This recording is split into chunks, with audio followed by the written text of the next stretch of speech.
Hi, my name is Cassandra, but I'm better known as Cassie. Before I tell you all the drama in my life, please like and subscribe. I was 8, going on 9, the first time I got diamond jewelry. I was 11 the first time I got my own Bugatti, with a driver of course. And I was 12 when I found out people hated my dad because he was a filthy rich oil tycoon. One time, I just reached school with my dad when some angry protesters surrounded our car.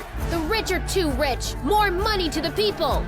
I was quite scared, and Dad looked freaked out as the driver quickly drove away. And the next day, Dad told me he was pulling me out of school. What? Why? Those protesters knew the school you attended, Cassie. I can't stand the thought of you being hurt in any way. Please, I'm doing this for your safety. You're the most important person in the world to me. I knew he was looking out for me, but I hated that I'd suddenly become a prisoner in my home. And being homeschooled was so boring. I was always trying to come up with new pranks to torture my tutors and bodyguards and make them quit. Yeah, I wasn't always the nicest, but when you're stuck at home, you gotta find ways to entertain yourself, right? Once when I was 16, I heard the servants talking about a carnival near our mansion.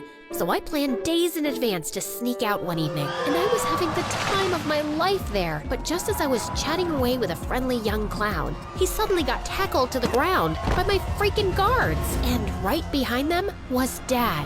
How did you know where I was? I've got a tracker on your phone, obviously. What are you doing here, and who's this clown?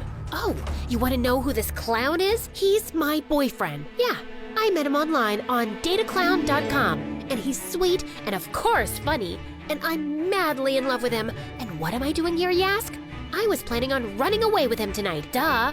She's crazy. I don't even know who she is. Let me go. I was grounded for a month. Yeah, whatever that meant. I was already grounded for eternity. Well, now Dad took my phone away too. I just said all that rubbish about running away because I was so mad at him. But some weeks later, Dad was diagnosed with a heart condition, and the doctors told him to rest more and avoid stress. And I backed down with my rebellion. Because of course, I didn't want to make things worse. Luckily, I met Kian soon. He was the gardener's son who sometimes filled in for his dad, and I was always ready for those days with my binoculars. But I was leaning out of my window too far, and I accidentally dropped them. He caught me red-handed. I lied that I was watching a mosquito. He pretended to believe me, and we became friends. And soon enough, we were much more than friends. We would meet secretly all over the mansion. Of course, I couldn't tell Dad. I knew he trusted no one to get close to me, and would probably fire Kian, and I couldn't bear that. Life was finally looking up, till one day, I heard voices in the living room and walked in to find Dad with James. James was Dad's friend's son,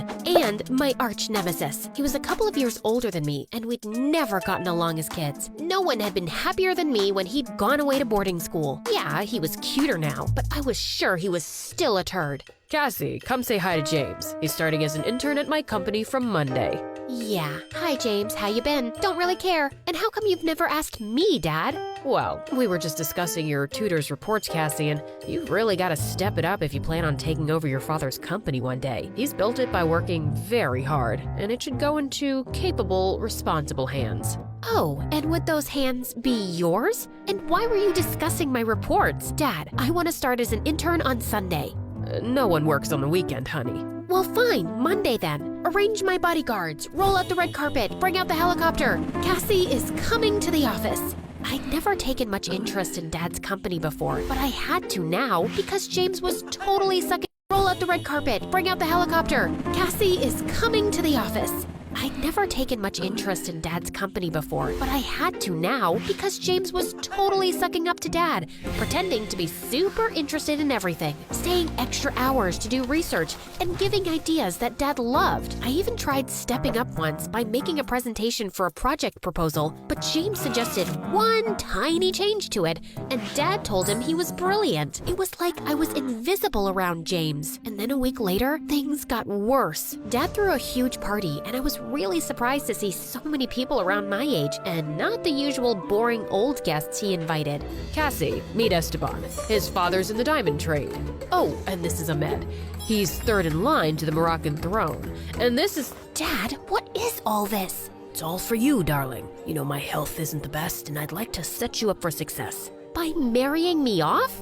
Well, not now, but eventually, yes. Honey, I know you can't run my business after me. You're not cut out for that, so I need someone who can take care of you. Please, give them a chance. Ouch, Dad's words really stung. He didn't believe I could even take care of myself. Just then, Esteban took my hand.